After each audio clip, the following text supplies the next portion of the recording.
pessoal, então continuando a aulinha gostosa de química, a aulinha bonita, olha só. Então vamos hoje começar radioatividade, tá bom? Pode ter o A ou não, pode ser radioatividade ou radioatividade, tá bom? Que é o estudo das reações químicas nucleares que têm emissão de radiação, tá bom? Esse é o estudo dentro da radioatividade, ok? Então, dentro da radioatividade, nós temos reações que podem ser extremamente perigosas ou não. Primeiro a gente vai traçar um breve histórico da radioatividade, tá bom? Canetão.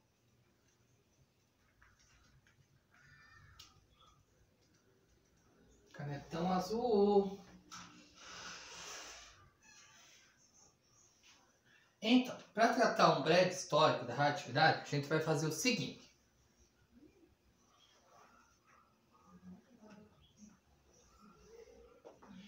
A gente vai tratar um breve histórico sobre a radioatividade. Então, a gente vai pegar dos primórdios até os dias atuais. Primeiro, da radioatividade, a gente vai pensar assim. A história começa da radioatividade, primeiro, sempre existindo partículas radioativas na natureza. A formação delas, teoricamente, as substâncias radioativas, ela se dá pelo seguinte. Quando eu tenho a formação de estrelas de grande porte, na supernova, na hipernova, são espalhados para a natureza muitas substâncias. E nessa hora são forjados elementos de alta massa molecular. E os elementos radioativos, eles são de alta massa molecular. Os primeiros elementos da tabela periódica, ali, hidrogênio, hélio, carbono, são todos naturais. Daí vai surgir os elementos artificiais, alguns ali, número 50 e poucos, 60 da tabela periódica. E os elementos mais famosos que são usados nos usinas nucleares, por um exemplo, são acima de 88, que começa o rádio ali. Então, o histórico começa com a história de Henri Becquerel. Henri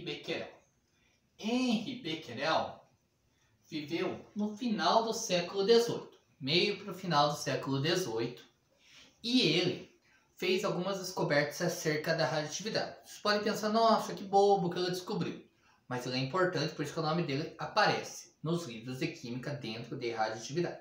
Radioatividade é o primeiro livro de química, é conteúdo de química de ensino médio, mas se você for aprofundar o estudo dele, como vai envolver muitas reações do núcleo atômico, você vai ter que estudar no termos de física. Daí você vai ter que estudar a parte de física para poder explicar melhor essa questão de radioatividade, tá? Daí tem a faculdade de física e vai ter a disciplina de radioatividade dentro da ementa do curso de física, tá bom? O que vocês têm aqui é uma noção que dá um bom embasamento, tá bom? Então, o Henri Becquerel viveu no meio final do século XVIII. Ele pegou uma grande rocha, né, um mineral, que era esse aqui.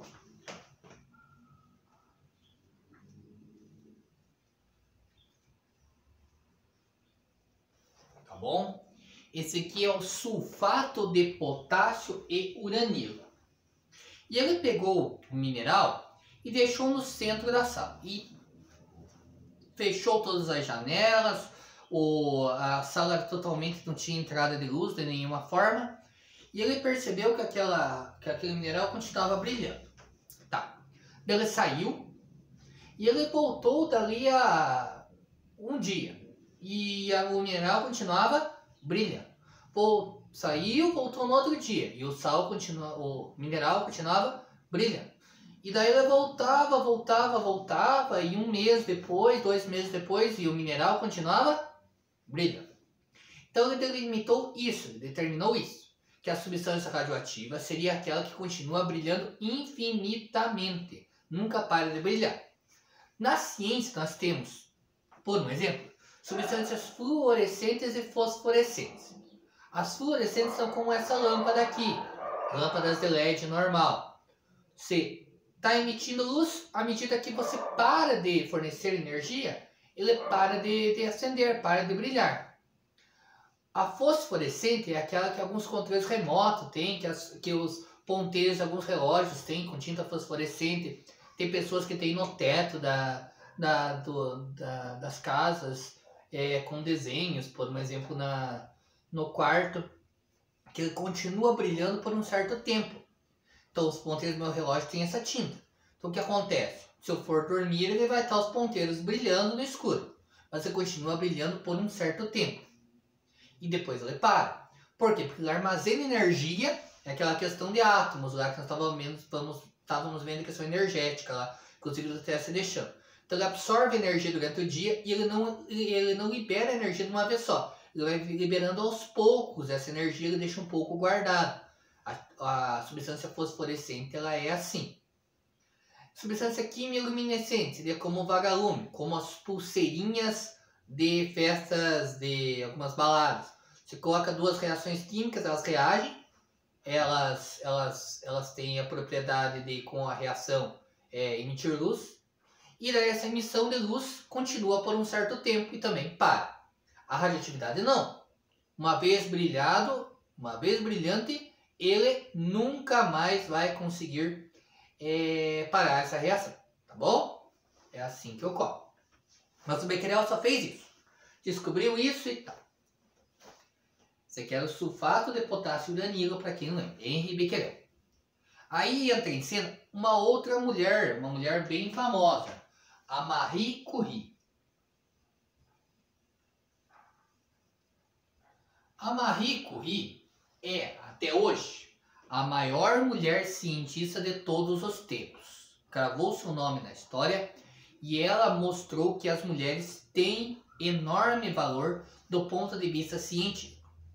Até então, vamos ser sinceros, tem algumas descobertas que são dadas a mulheres ao longo da ciência, principalmente a área de humanas, mas a área de natureza, as descobertas e os nomes de cientistas mulheres, vocês podem ver que não aparecem muito nos livros de ciência. Por quê? Porque as mulheres até o início do século XIX, início do século XX, elas tinham como ideia somente o pensamento de que elas tinham que evidenciar os homens da sua linhagem.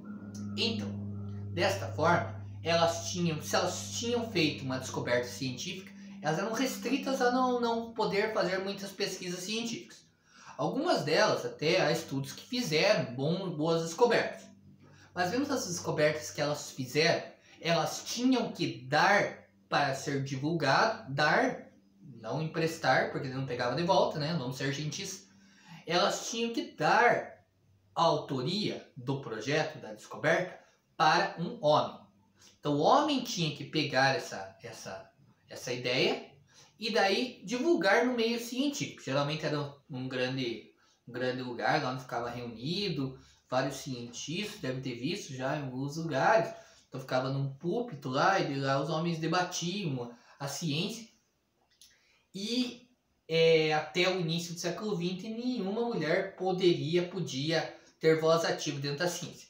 Em algumas universidades até permitiam essa entrada restrita de mulheres, mas elas também não podiam muito ser protagonistas dentro dos cursos delas.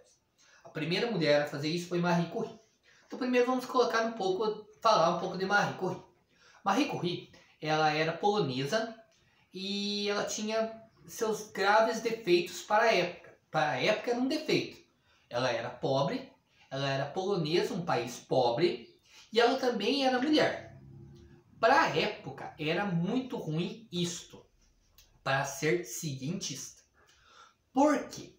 Porque a Polônia ela não tinha grandes centros científicos. Ela não tinha dinheiro para estudar, mas ela era uma aluna brilhante. Para isto, ela saiu.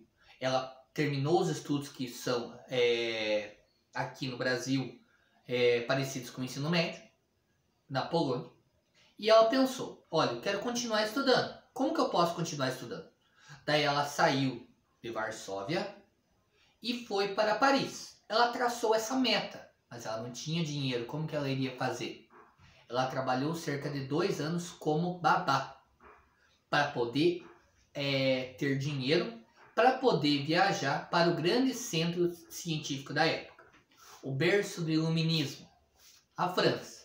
A França era onde nós tínhamos grandes descobertas científicas. Lá, ela foi uma aluna brilhante na universidade. Lá conheceu o professor Henrique Becquerel, o qual deu a ideia do que ele tinha descoberto e disse para ela: olha, continue estudando, estou precisando de alguém que me ajude aqui, que mostre o que ocorre, que consiga explicar. Por sua vez, Marie também conheceu o professor Pierre, com quem se casou. Daí formou o casal Marie e Pierre Curie. O Curie é do Pierre. Pierre era um professor mais velho que ela. Acabou que ele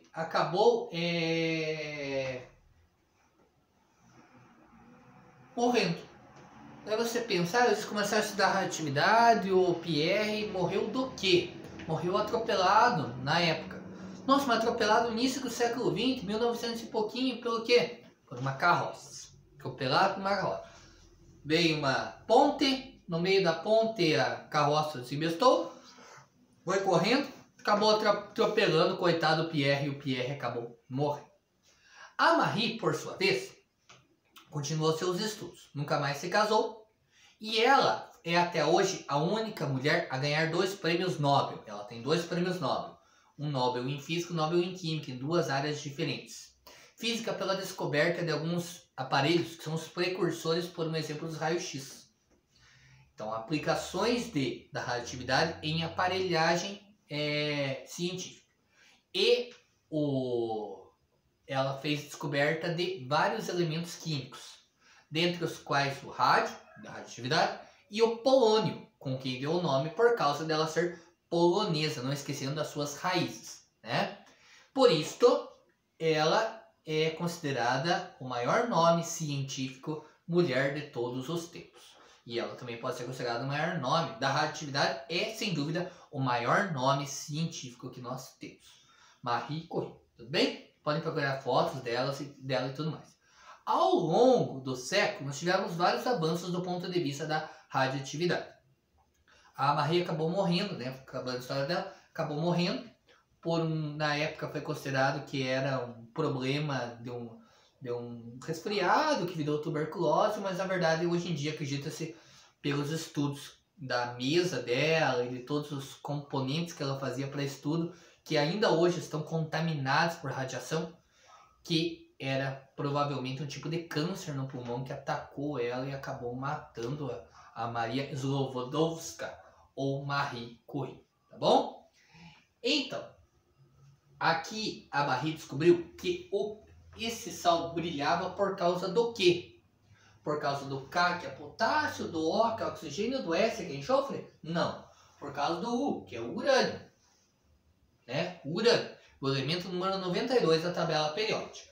Então a gente vai evoluindo à medida que vai avançando a ciência, pensando do ponto de vista da questão histórica da ciência. A gente vai pensando ao longo do século quanta aplicação a gente tem para a radioatividade. Hoje em dia tem muita aplicação, gente. E a gente vai discutir agora, do ponto de vista teórico, as aplicações. Tá bom? Dentro das aplicações da radioatividade, a gente tem a radioatividade, ela pode ser usada, por um exemplo, para questões de raios X. Então, exames de raio-x, você fotografa lá, né, com uma placa, né, fotográfica, uma placa de raio-x, ela consegue detectar se você tem um osso quebrado, por um exemplo, porque a emissão de radiação vai acabar atravessando, né, e vai encostar no osso. Quando ela bate no osso, o osso ela tem dificuldade de atravessar. Ela atravessa, dependendo da radiação, a gente vai ver posteriormente, ela tem dificuldade de atravessar. Em partes moles, que eles dizem, isso é mais fácil de atravessar. O raio-x também é utilizado, por um exemplo, para detectar se uma pessoa tem algum problema de pneumonia, que nem agora no caso do Covid. Ele fica meio vítreo o pulmão, no caso de uma pneumonia. E você consegue detectar o quanto que ele está infectado por pus, né? Raio-X. Sim, máquinas raio-x. Pessoa que trabalha com raio-x também tem que ter, ele tem certo cuidado para não se infectar. Então a aposentadoria dele teoricamente é mais cedo do que de pessoas de outros trabalhos, por causa de ser um trabalho bem insalubre. Tem que tomar muito cuidado. Você pode ver que ele vai lá, ele fica numa sala à parte, ele bate o raio-x, ele volta, e tem uma proteção, e mesmo assim, eles correm um certo risco que eles têm.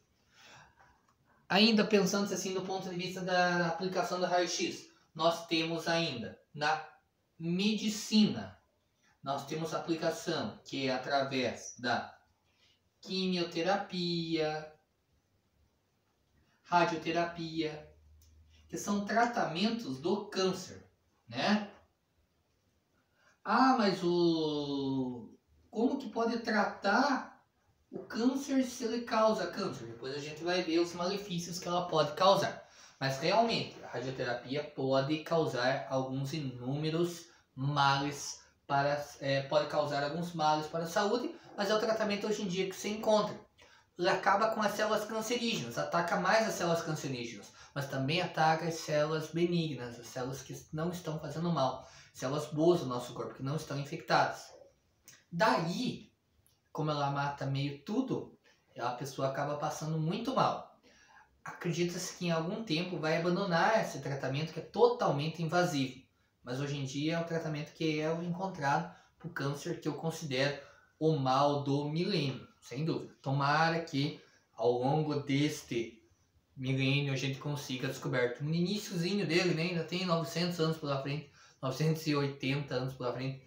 Mas assim, eu espero que antes disso, que só nesse século, antes da metade do século, se possível antes dessa década, descubram cura para todos os tipos de câncer. Tem vários estudos sobre isso e espero que melhore. Mas hoje em dia ainda usa-se a quimioterapia e a radioterapia. Tem alguns tipos de tratamento para doenças que você coloca o elemento radioativo como marcador também no comprimido, e a pessoa ingere só para marcador de césio, por exemplo, para tratamento, por exemplo, para perceber a questão do câncer de tireoide. Tem várias situações onde que vai dar para fazer tratamento à base de elementos radioativos, com todo cuidado, obviamente, né? Vai ficar ingerindo aí urânio, césio, plutônio, não dá para ficar, é só um tratamento com pequena proporção para o estudo, não para entrar na composição do corpo como um todo, tá bom? Então esses são alguns estudos que nós temos. Ainda nós temos dentro da questão de aplicações da radioatividade, a questão de armamentos nucleares.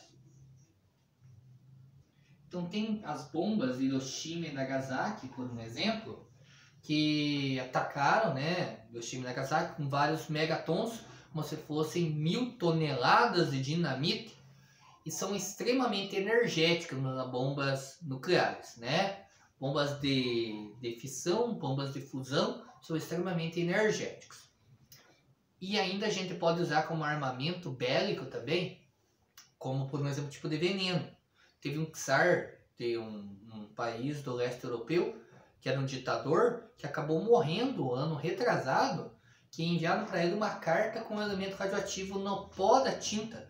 Daí ele entrou em contato e ele acabou morrendo. Eles foram investigar, é isso que causou a morte. Então põe envenenamento por elemento radioativo. Tem como fazer isso? Tem. É só pegar o elemento radioativo, que é extremamente caro, gente. Não tem algo mais caro que o elemento radioativo dentro dos elementos da natureza. Não vai conseguir encontrar elemento mais caro, porque é muito valioso do ponto de vista do mercado negro. E daí ele tem um poder, como é que eu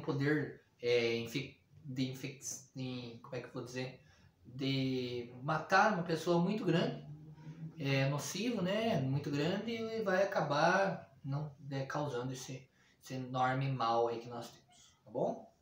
Então ele pode ser usado muito como armamento científico bélico de grande porte, tá bom? Tem tratamentos com relação à radioatividade. Continuando. Então ainda temos aqui mais algumas aplicações. Nós podemos usar ele, por um exemplo, para descobrir a composição do solo. Sabia que dá para fazer combustão do solo? Tá? Você pega o elemento radioativo, gerador Geiger, dá para descobrir, por exemplo, esse elemento radioativo ali também. Você faz o seguinte, você insere ele contra o solo e você faz com um raio-x e descobre o que tem ali embaixo. Dá para descobrir vários metros por baixo do solo o que tem ali. Então dá para descobrir se tem, por exemplo, um posto de petróleo ali embaixo. Dá para fazer isso, então o pessoal faz isso para descobrir se tem algum tipo de mineral precioso. Dá para ficar fazendo isso com elemento radioativo, detectar se tem a composição do solo. Além disso, a gente tem ainda como composição, como aplicação básica dos elementos radioativos, a questão da agricultura. Hoje em dia, podem-se usar na agricultura, em vez de você usar agroquímicos para tratamento de plantações, para não ter o ataque de insetos e pragas, você pode colocar elemento radioativo. Ah, mas vai ficar contaminado. Você coloca uma certa quantidade. Hoje em dia foi feito o estudo e por enquanto foi descoberto nada ao contrário disso, que segundo os estudos, ele não carrega de elementos que sejam cancerígenos ali, o alimento, e a pessoa pode comer um alimento com certa qualidade sem ter nenhum tipo de problema com insetos ou pragas, tá bom? Então hoje em dia usa-se isso. Dá para fazer a previsão do tempo. Previsão do tempo, como que você acha que você faz a previsão do tempo? Vocês só olham ali no jornal da noite ou olham no clima-tempo, sem fazer merchan, né? E vocês acham que por ali descobre a previsão do tempo e é assim que faz? A previsão do tempo também se baseia num aparelho que usa elemento radioativo para conseguir detectar. Hoje em dia a previsão do tempo está muito mais precisa do que antigamente, inclusive, né? É uma boa questão a ser levantada. Além da previsão do tempo, nós temos a datação fóssil. Gente, eu estou colocando alguns aqui, tá? Datação fóssil, que é feita por carbono 14. Então assim, nós temos o carbono 12, o normal da natureza, que você vai encontrar, carbono 12. O carbono, ele existe seus isótopos lá que eu passei na videoaula anterior. Carbono 12 vai para carbono 14. Então existe o carbono 14 que ele tem mais nêutrons do que o normal. Que é 12 na natureza. Então nós ingerimos carbono 14, nós, seres vivos, vegetais, animais, ingerimos carbono 14 e temos uma taxa de carbono 14 fixa durante a nossa vida. Então essa taxa vai caindo de 100% para 50%, para 25% a cada 12.500 anos. Então se você acha lá um osso e ele tem 25% da taxa de carbono 14, quer dizer que já se passaram 25 mil anos de que está aproximadamente que o osso estava ali. Então você sabe, 25 mil anos, o que existia que é 25 mil anos? Então você tem como descobrir dessa forma. A idade da Terra é descoberta por elemento radioativo. Você sabe se que a quantidade de elementos que naturalmente estão sendo transformados de um elemento em outro. Por um exemplo, o chumbo, que é transformado, que é da origem natural. Então você faz um estudo a quanto existe hoje, quanto existia. E você descobre mais ou menos a idade da Terra. Então a idade da Terra é descoberta, o estudo dela, por elementos radioativos, por uma reação de transmutação radioativa. Tá bom? Então aqui algumas aplicações, gente, que são bem interessantes da radioatividade. Agora a gente vai falar especificamente de algumas aplicações dessas que a gente não falou. Então aqui eu não coloquei, mas tem a questão da energia nuclear.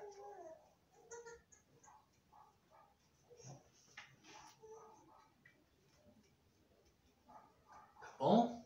Então a energia nuclear se pauta no seguinte, tá bom?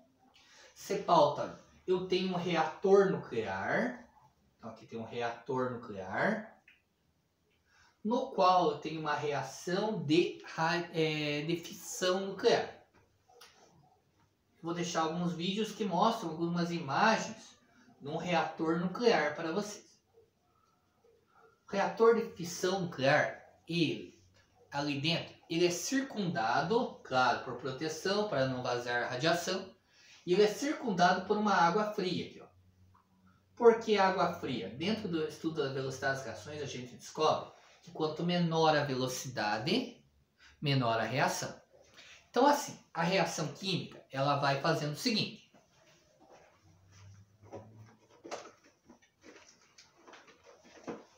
De um elemento, ele vai se dividindo, vai se quebrando. Como se fosse essa bolinha que vai partindo. 2, tá bom? De 2 vira 4, de 4 vira 8, de 8 vira 16. E ele vai indo assim, gente. Então, assim é uma reação nuclear.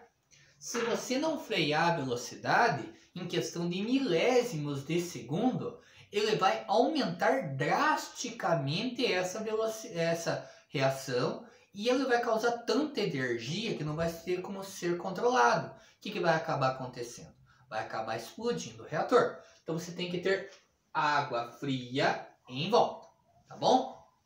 E aqui, claro, fica entrando água fria, né? E aqui saindo, né? Normalmente aqui vai ter o local que vai sair, né?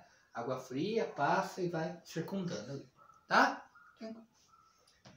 E aqui, normalmente, você pode aquecer a água, que pode ser por vaporização da água, daí pela água faz gerar um reator, um gerador, o gerador vai transformar em energia elétrica. Isso é um outro conceito, mas é assim, é a energia química química nuclear que vai fazer com que gere energia elétrica através do eletromagnetismo de ímãs ali de geradores nucleares, tá bom? Geradores de transformação para energia elétrica.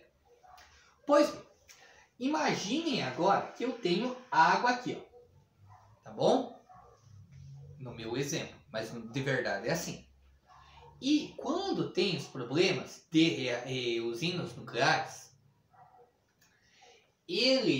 por exemplo, Chernobyl, ele deu um problema que interrompeu a entrada de água fria aqui, ó.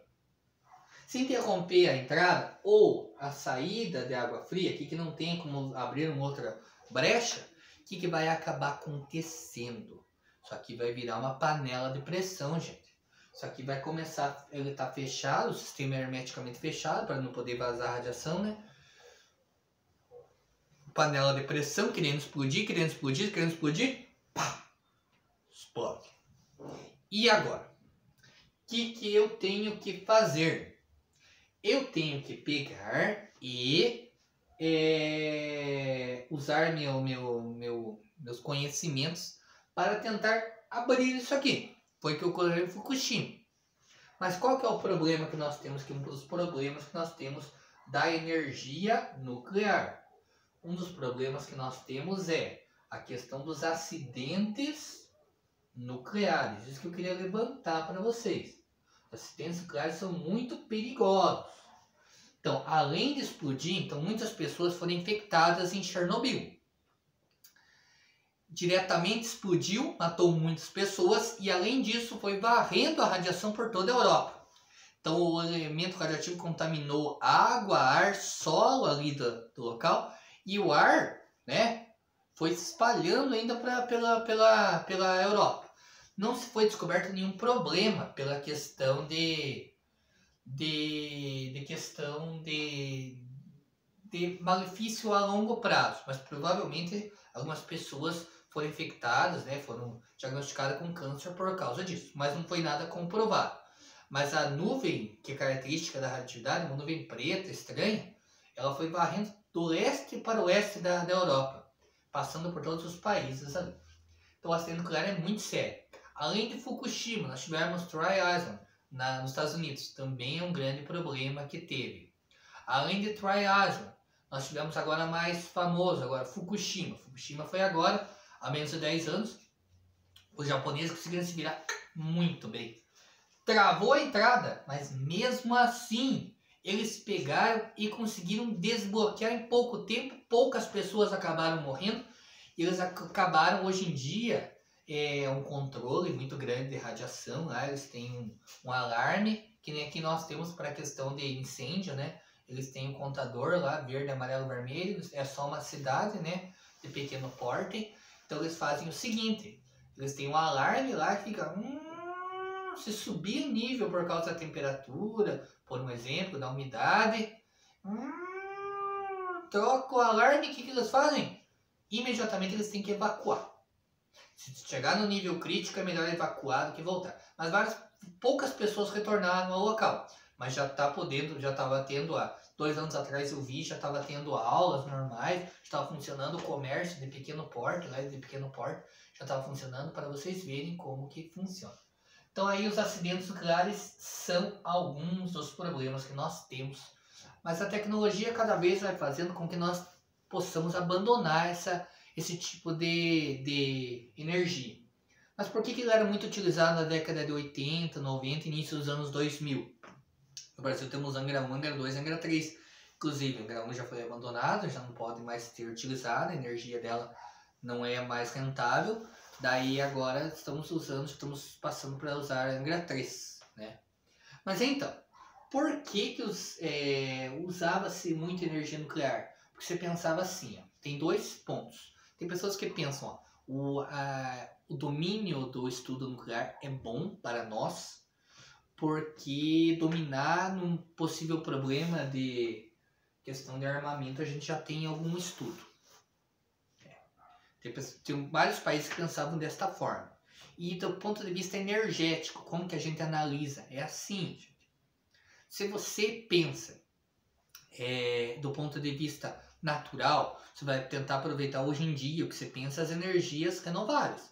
Então, água, aproveitar hidrelétrica, mas tem questão do problema da questão do alagamento, eólica para tentar o vento, energia solar, do sol, né? E tem outros tantos energias rentáveis, energéticas e mais baratas. A energia nuclear, ela não é tão cara. Mas, ao mesmo tempo, se você for pensar em comprar o elemento radioativo para aproveitá-lo, não tem grande quantidade na natureza, você não tem como renovar esse estoque. E pela questão dos problemas, você hoje em dia investe em outras formas de energia, que não são energia nuclear.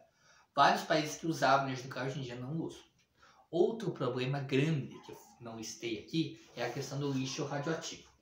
O lixo radioativo se acumula em enorme quantidade, gente, e não tem o que fazer com ele. Você, uma vez excitado, uma vez você enriquecendo um elemento radioativo, ele não mais para de brilhar. Ele tem que passar 10 meias-vidas do composto para ele, teoricamente, não fazer mal para a saúde humana. Isso pode demorar para alguns tipos de elementos químicos milhares de anos.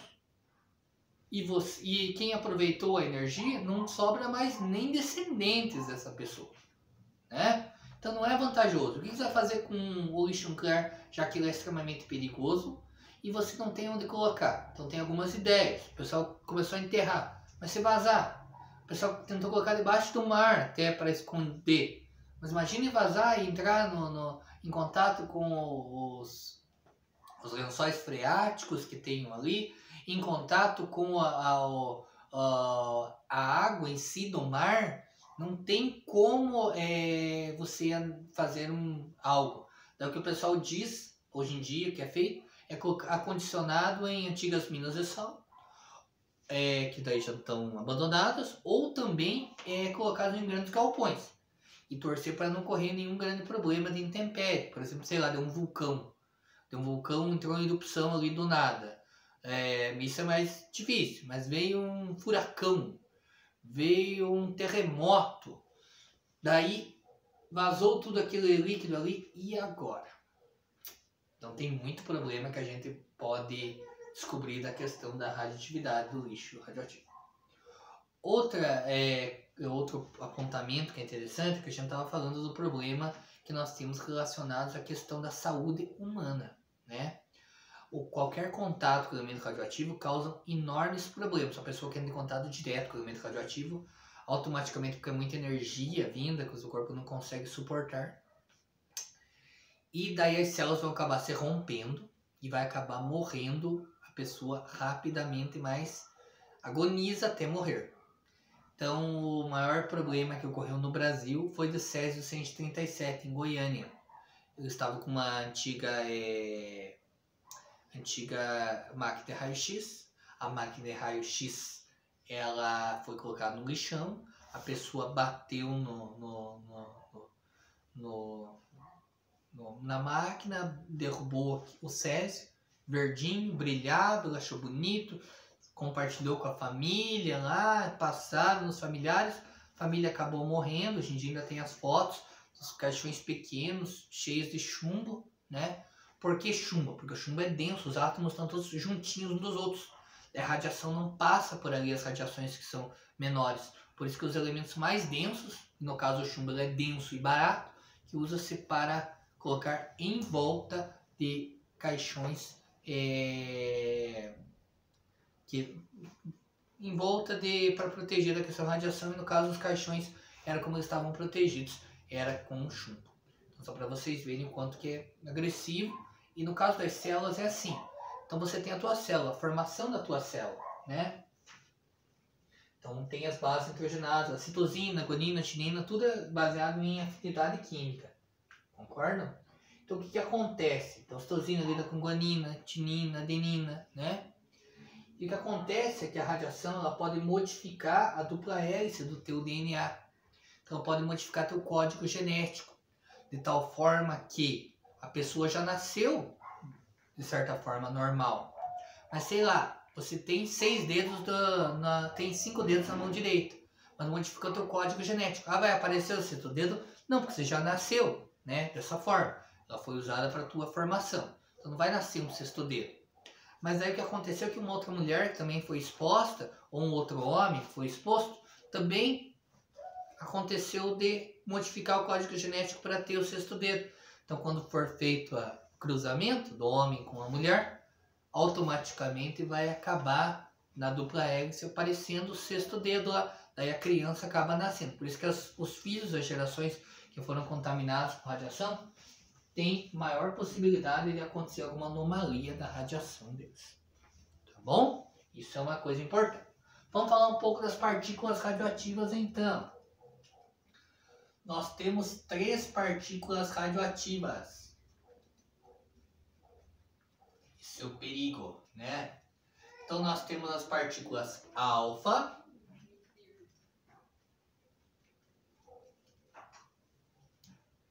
que vale sempre 4 e 2. A partícula beta,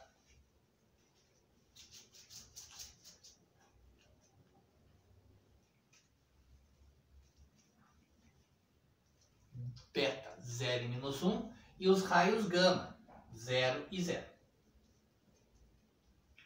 Então assim, gente, a velocidade, primeiro vamos analisar do ponto de vista positivo e negativo. Então a partícula alfa ela é positiva. Quando eu faço aquele desenho, lembra aquele desenho lá? Desvia em relação ao lado, um campo magnético positivo e negativo. Se a radiação desviou para o lado positivo, pelo princípio da atração e da repulsão, significa dizer que o quê? Se ela foi para o lado positivo é que ela é negativa. Quem é negativa é a beta.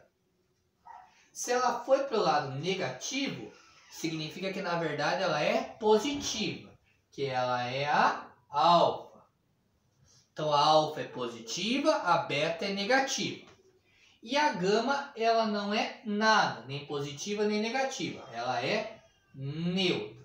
Então ó, alfa, beta e gama, tá bom? A velocidade da alfa ela é baixa. Sim, até cerca de 100 mil km por segundo. Do beta, até 300 mil km por segundo. A gama pode chegar à velocidade da luz, 300 mil km por segundo, tá bom?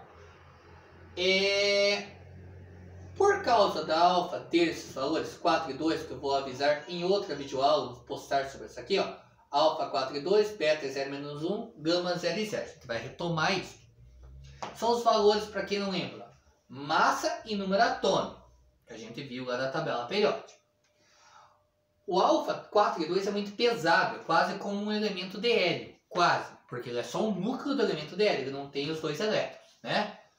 Então, o alfa, ele tem uma certa massa. Então, para eu bloquear o alfa, basta uma folha de papel. O beta eu vou precisar cerca de 5 centímetros no concreto ou cerca de 3 centímetros no chumbo. E o gama, ele é 0 e 0, ele é extremamente leve e penetrante, é o mais perigoso. O que acontece dizer então? Ele vai acabar atravessando tudo e ele vai ser bloqueado somente por cerca de 8 centímetros no concreto ou 5 centímetros no chumbo. Tá bom? Então, vem uma radiação aqui da câmera. Chegou em mim. A alfa para na minha jaqueta. A beta atravessa a mim. Talvez não atravesse completamente meu corpo. Vai atravessar uma parte do corpo. E a gama vai atravessar completamente, fornecendo muita energia. Por isso que pode causar essa energia, fazendo uma duplicação das minhas células, causando a metástase e o câncer, né? É assim que ocorre, tá bom? Então essas são as 3 radiações. A gama é a mais perigosa, a alfa menos perigosa. Quando você vê a radiação também no nosso dia a dia, nos raios que você toma, raios oriundos do Sol, vindos do Sol. Então você passa protetor, os raios UVA, UVB e UVC. O VC seriam os raios alfa, que nem precisa, só vai causar aquela vermelhidão que vai parar. E os raios UVA e UVB são os raios que são beta e gama. Esses são mais perigosos, esses são mais o raio UVA e UVB, né? Gama e partícula beta. Beta e alfa. Alfa e beta. Tá bom? Tranquilo, gente? Então essas são as 3 radiações. Agora, para terminar a parte teórica ainda do assunto, guarde bem, essas partículas a gente vai voltar a falar delas, tá bom? São muito importantes. Alfa, beta e gama, e o valor delas, e positivo, negativo, e a questão de ver a questão da penetração delas, que a gente vai ver também nos exercícios propostos, tá bom? Para a questão teórica, fechar essa questão teórica, a gente tem que discutir sobre fissão nuclear e sobre fusão nuclear, tá bom? O que é fissão? Então eu tenho um núcleo maior, um átomo maior, núcleo atômico maior. Tá bom? E daí ele vai quebrar em núcleos menores, gente.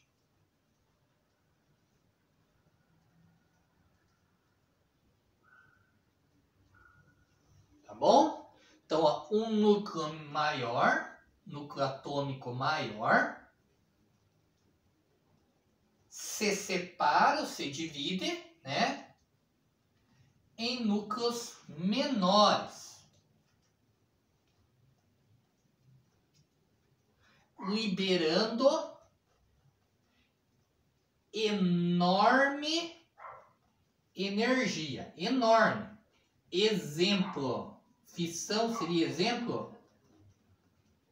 A bomba atômica, a bomba de Hiroshima e Nagasaki, a bomba de urânio, de plutônio, seriam exemplos de reação de fissão nuclear.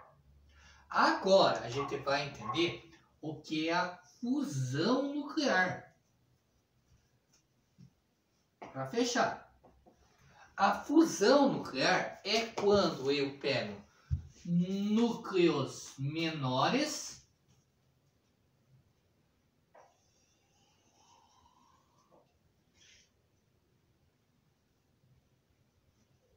se juntam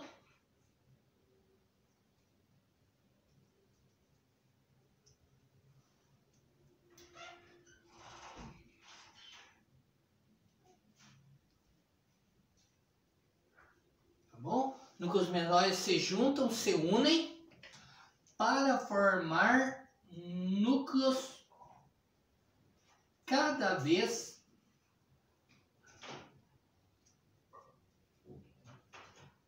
maiores. Núcleos atômicos, né? Núcleos que eu falo é núcleos do átomo, tá bom? De elementos químicos. Quanto maior o núcleo, maior o elemento radioativo. Né? Então, por exemplo, o urânio, o núcleo atômico dele é 92, né? 92 prótons, vai ter os seus, se for 234, vai ser o completar com os nêutrons, então vai dar 142, né? Então, aqui vão ter no núcleo prótons e nêutrons, lembram disso, né? Núcleo prótons e nêutrons. Então, quando eu pego núcleos menores e eles se unem para formar núcleos maiores, eu tenho uma fusão. Fusão é juntar. Fissão quebra, um núcleo menor, maior e menor. Fusão junta. E isso aqui vai liberar enorme mesmo, gente. Ali é muita. Aqui é muita, sabe? É muita, é enorme. Mas esse aqui é enorme dos enormes de energia. Exemplo, nós temos a bomba H, a bomba de hidrogênio e o Sol. O Sol seriam reações nucleares de fusão nuclear, tá bom? Uma bomba do tipo de Hiroshima e Nagasaki, com o mesmo ponto de vista energético, que explodisse do mesmo tamanho, se fosse uma bomba de hidrogênio, não acabaria só com Hiroshima e Nagasaki, acabaria com o Japão inteiro ali, com certeza, e os países próximos ainda do Japão sentiriam o abalo. É muita energia mesmo. Beleza, gente? Acabamos essa parte teórica aí de radioatividade. Falta as leis da radioatividade e a cinética radioativa para as próximas aulas. Tudo de bom, abraço.